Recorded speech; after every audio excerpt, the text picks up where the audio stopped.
This video article is the first part of a detailed hero's journey analysis of the first Hunger Games movie.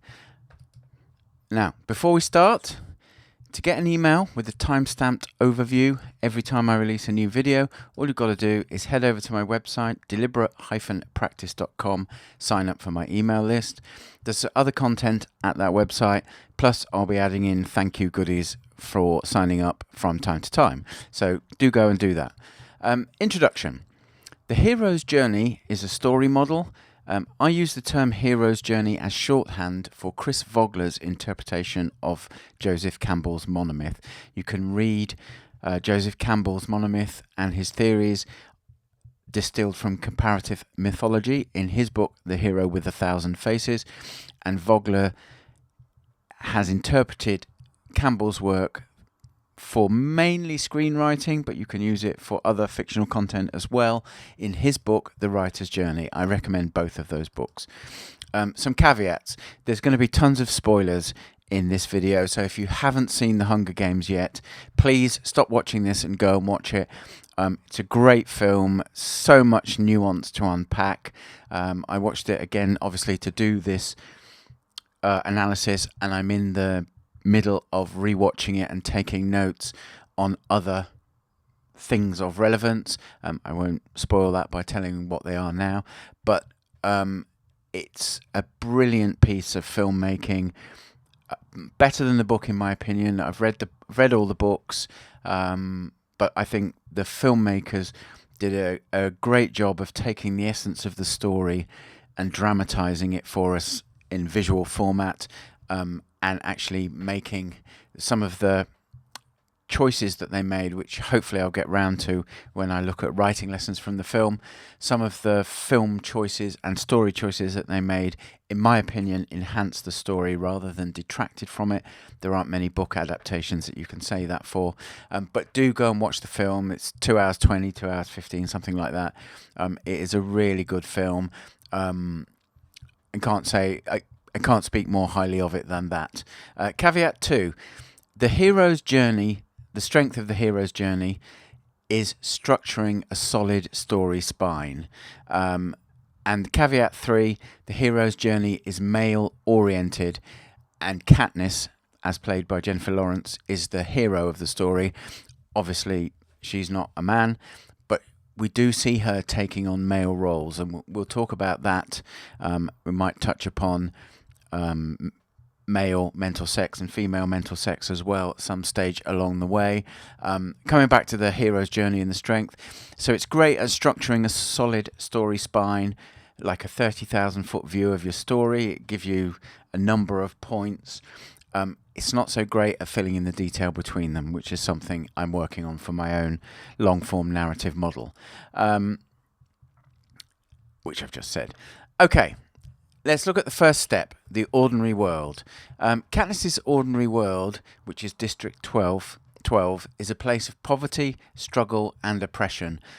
We can see in the clothes that the people wear, their expressions on their faces as they're going around, the symbols of the capital.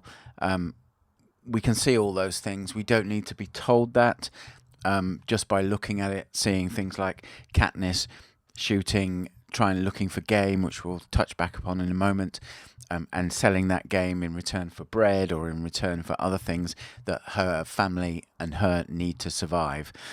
So this is the ordinary world. It's District 12 on the day of the reaping, and it really starts out with Prim waking up screaming, and at this point we don't really know why. And one of the things that I think the film does really well is it handles exposition in a way that keeps the story moving. So the reason Prim's woken up screaming is it's the reaping. She's 14 or 12, whatever the age is, and she's going to be entered for the first time, and she doesn't want to get picked. If Prim was picked, her chances of survival are probably slim. She's not a very tall girl. She's not very athletic. So if she went into the games, she wouldn't last very long.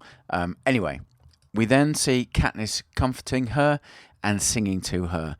And there's lots of scenes and things that happen in the movie that have echoes further on in the movie, and we'll see this more when we get to the Supreme Ordeal, where Katniss is actually in the games, and specifically the sequences where she's in a kind of alliance with Rue, the girl from District 11. But we also see Katniss's relationship to Prim. It drives other decisions and actions in the story beyond the first Hunger Games film. So you really have to watch these things carefully to see them be paid off further on down the line, even when you don't expect them to be paid off. So Katniss has to go outside District 12 and she needs to go hunting because she's got to go and catch something so that she can trade it for whatever her family needs to help them survive. And there'll be mentions of that at various points. But when she does go hunting, so first of all, note that she ducks through an electric fence. So it's almost like a mini truncated hero's journey. She goes through an electric fence which no longer works, which is like a crossing of the threshold, and she leaves the grimy, poor District 12 and she goes into the forest to go hunting. And in the forest, we see her tracking skills, we see her archery skills, basically survival skills. And although we don't know it at this point, this is like a little... let me just get rid of that bullet point. It was too soon. This is like a little echo of what's coming in the special world, where very similar kinds of scenery, and when she acquires the bow and arrow, which we'll get to, she uses it for hunting, she uses it for protection, and she uses it so she's no longer a passive victim or just someone running away, that she can be an active character rather than a passive reactive character. She meets Gale. Gale has important roles in the story, although he doesn't have lots of screen time, but he is important in the story. And Gale suggests that they should run away together, but Katniss says no, she's got responsibilities, mainly Prim, and she doesn't think Prim would survive if they left. Again, subtle story point showing how much she cares about Prim and Prim's survival. The other thing about The Ordinary World is that the society in District 12, and although at this point we don't know anything about any of the other districts other than that there are other districts, they all accept this as well. 2 children, I think it's age 12 to 18, or it might be 14 to 18, will be selected annually and will act as tributes that go to these games, and only one of them, of the 24 tributes, will survive.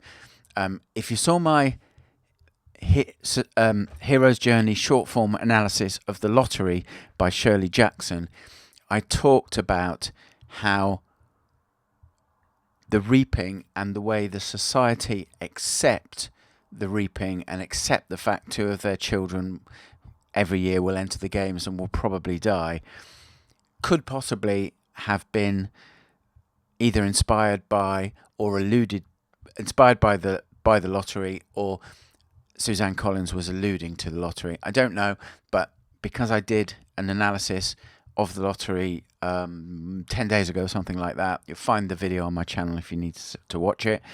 And I was doing the Hunger Games at the same time, I immediately made that connection. And sometimes you don't know those connections, or you don't deliberately make them. But there's a great book by a guy called David Farland called, I think, Resonance in the Power of Fiction, where you can take ideas from other stories and very subtly suggest them in your stories, and which will help give resonance to an audience that knows those stories. Definitely worth picking that up. It's an advanced technique, but if you can weave those things into your stories, it will give your stories more depth and more nuance. Okay, we go to the next step, which is the call to adventure. Now, there's two calls to adventure. The first is the mine siren, which is a call for all the children. It's time to go for the reaping. And we see the society of the times acceptance of this by the fact that all the children are in the equivalent of what you call your Sunday best. They're all dressed up for this. The mums and dads are all helping them be presentable and be as well presented as they can be. So that conveys their acceptance of what's going on. So this is the first call, and when it happens, everyone has to come to the town hall where the reaping is going to take place, and the children have to sign in, and to do that, what they do is they line up, they get their finger pricked, and they make a red dot in a book. And I wonder if that's another subtle reference to The Lottery by Shirley Jackson, because in The Lottery, the piece of paper that signifies that you've been chosen and what's going to happen will happen to you is a black dot on the piece of paper. And here they put their thumb or their finger down and it makes a red dot. So might be a total coincidence, but if you start looking for things like that and thinking about things like that, your story sense deepens, and you can start including things like that make total sense to you and you know where they came from, but nobody else perhaps will, or 999 people out of 1,000 that read it won't, and only 1 in 1,000 will make that connection. But if you know, and you know it's there, it just gives your story a little more depth, a little more realism, a little more sophistication. Okay, the second call to adventure is when individual names are called out, and that's a call for a specific boy and a specific girl. And in the Hunger Games, it's the girls first, and the girl called, of course, is Prim. Now, Katniss has already taken on the role of responsibility for Prim. We don't see this fully, haven't seen this fully at this point in the movie, other than Katniss comforting Prim when she had a nightmare. Katniss talking about Gale to Gale, saying, if I get chosen, you look after Prim and my mother. She doesn't mention her mother by name other than calling her my mother. And we'll see, or if you watch this scene and the subsequent scenes, you'll see Katniss say to her mother, be there for her, don't drift away, or I forget the words she used, like you did when Dad died. So slightly after this scene, we get this piece of information, which is delivered in a really dramatic way, but it's actually exposition, and it's telling us that Katniss' dad's died, we don't know how, and that Katniss has taken on the parental role. She's hunting, she's providing for the family, and she's taking on the male role, so that when she's actually in the ordeal, we don't think of her as, like, inverted commas, a Mary Sue. She doesn't have or display strengths or abilities or things that she can do that we can't realistically judge she has from what she's been doing for years with shooting the bow. And if you notice, if you go back to the opening scene when she's hunting, she is about to shoot a deer and Gale disturbs her, and then a bird is startled and flies up and she shoots it. So we know she's a great archer. And obviously all the posters have Katniss with a bow. So she's very much taking on that kind of archetype of the archer. And we'll see more of that later in the story. Katniss tries to get to Prim, but the Capitol's security hold her back. Note that the Capitol's security, in terms of their uniforms, look very much like the stormtroopers in Star Wars.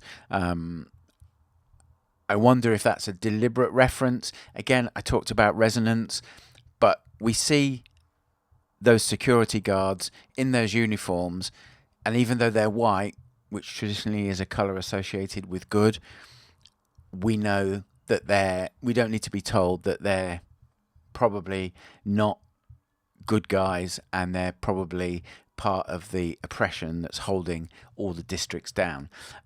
So to break through, because Katniss can't break through, she wants to get to Prim, she shouts, I volunteer, I volunteer. And then the security guards let her go, and she steps forward and she says, "I volunteer as tribute." And so that's Katniss. Her call to adventure has been Prim being chosen, and she's responsible for Prim. So the only way that she can help Prim is by taking her place, by volunteering. Now, we come to a really important scene here, the District 12 salute. And the Capitol's representative, when Katniss comes up, she says her name, and she said, "Are you Primrose Everdene's sister?" And she said, "Yes." And Katniss looks stunned. Obviously, the enormity of what she's taken on is starting to hit her. And Effie, and we don't really know her at this point in time, she's not a sympathetic character, but to us, she will become more sympathetic over the course of the movies. She asks for a round of applause and starts clapping, and then she stops in startlement because all the children, one by one, use a symbol that basically you take the three fingers of your left hand, take it to your lips, raise it in the air, and each finger stands for something, and it's admiration, gratitude, and farewell to a loved one. And at that point in the story, and you have to get this from the book, not from the film, they never mention where it's from. I think in one of the last two films, somebody dies, and the people gathered around that person all make the salute. So we see it in the context that it's actually supposed to be used at, and what the children of District 12 are saying. They're saying, "We admire you," and basically they're saying, "We expect you to die," and we're saying farewell. This is a really important little scene. You can find it on YouTube. Go and watch it. I talked about echoes. This scene echoes throughout the series, and I don't know what time frame this will happen in, but I will do Hero's Journey analysis of all of the films, and we'll see this symbol used in other films as well as it's used in this one, in two specific instances, which we'll come back to. And there we go. I've said salute has echoes throughout the cycle. So the next stage of the hero's journey is refusal of the call. Now, there's no explicit refusal of the call here. Katniss has volunteered. She's escorted to the dais, so she can't really run off. And something that we don't know in the Hunger Games, but if you're into the Hunger Games and watch the films, read the books, in Sunrise of the Reaping, which is the next film coming out, the book's already out. This is the story about Hamish and how Haymitch, rather, I never pronounce his name right, how he won the 50th set of games, the second quarter quell as it was called. His name wasn't initially called out, but there was another boy whose name was called out, and he tried to run away, and he was shot and killed, and so they drew again, and then Hamish's name came up. But although there's no explicit refusal, Katniss is kind of reluctant to engage with the game, because the Hunger Games is a TV show for the Capitol's entertainment, although it serves another purpose, as we'll see when Snow talks to the Games Master. And although it's a TV show, it's deadly. Meeting with the mentor. Now, Haymitch is the primary mentor for Katniss and Peeta. And when we first meet him, I'm going to go off on a tangent actually here, because I think Haymitch is a great piece of character writing. When we first see him, he comes across just as a cynical, bumbling drunk. And we're not very impressed. Katniss is not very impressed. But from a writing perspective and writing a character, reflect on these facts. Haymitch won the 50th Hunger Games, which we'll see in Sunrise of the Reaping. Every year since then, he's had to act as a mentor to two children who have had little hope of winning, and in fact no one has won since then. So this is the 74th Hunger Games, so Haymitch has had to sit through 23 where he's had to mentor two children, both of whom have died every year. So when you add those facts up, and we don't ever see that, and you only get to know this in passing, and then you have to think about it and go, actually, if that was me. And then they have the Capitol's gravy train where all the tributes are rolled out almost like a circus act. It's no surprise that we see him and he just wants to drink and he doesn't want to have much to do with it. And he says to Katniss, in fact, his philosophy is in this line of dialogue: embrace the probability of your imminent death, when she asks him what his piece of advice would be. But remember, every character is the hero of their own story. And as Haymitch, as the story goes on and Katniss starts to emerge as a much more dynamic character than perhaps he could have hoped for, and as he starts to hope that she might survive, we see him less drunk and more engaged with the world, and he starts being much more active. We see him negotiating with people.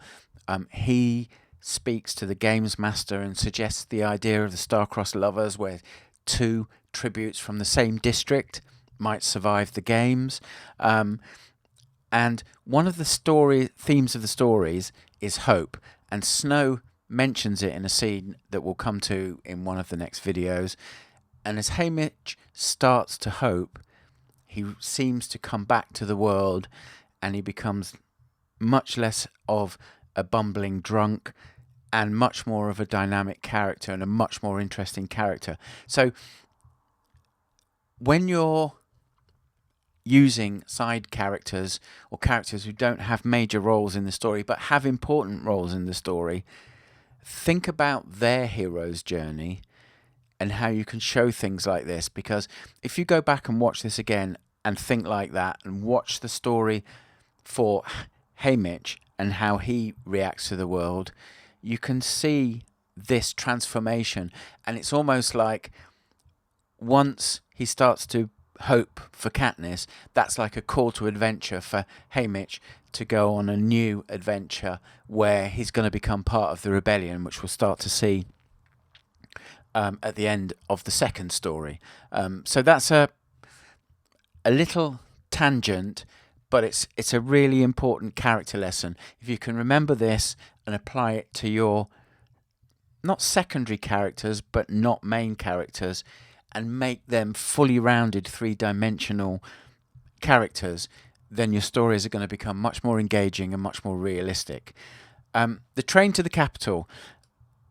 The arrival at the Capitol is crossing the first threshold, and we'll deal with that at the start of the next video. But no, if you've seen the first Harry Potter movie analysis via the hero's journey or through the lens of the hero's journey that I did, Harry Potter in this stage of the story went to Hogwarts on a train too.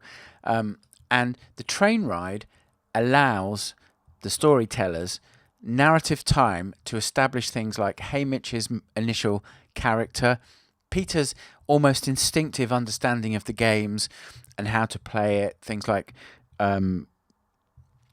manipulating things for popularity, stuff like that. And it also gives us a chance to see the opulence of the Capitol compared to District 12. Plus, when we see the Capitol in the distance, as the train is getting closer and they're preparing to enter the special world, it's extremely different from the kind of buildings in District 12. District 12 is like a shantytown in comparison, and the Capitol is like this gleaming modern edifice. So it really symbolizes and makes that difference nakedly visible to us, and also to Peter and Katniss as well.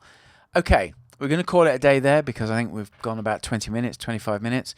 In the next episode, we're going to continue the hero's journey analysis, and the next step is crossing the first threshold, as I mentioned, so we'll start with that.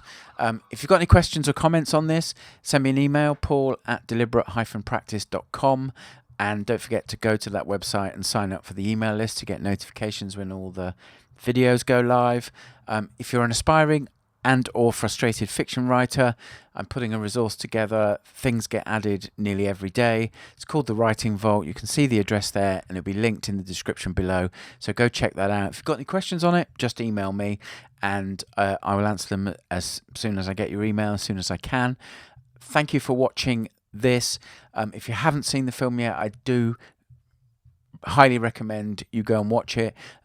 In the UK at the moment, it's on Netflix, although it's leaving and going to another platform in August. So if you've got a Netflix account and then you're in the UK and probably the US, you should be able to find it there, or it'll be on other streamers, or even getting a bit old school, get the DVD or the Blu-ray. Anyway, do watch it because it's a fabulous story, and also cross-reference this. There'll be a video at the end of this series titled something like the primary skill every fiction writer needs to develop. This is part of that process, so do cross-reference these analysis episodes with that, which will come out later this week. Thank you for watching. I'll catch you in the next video and we'll cross that first threshold into the capital.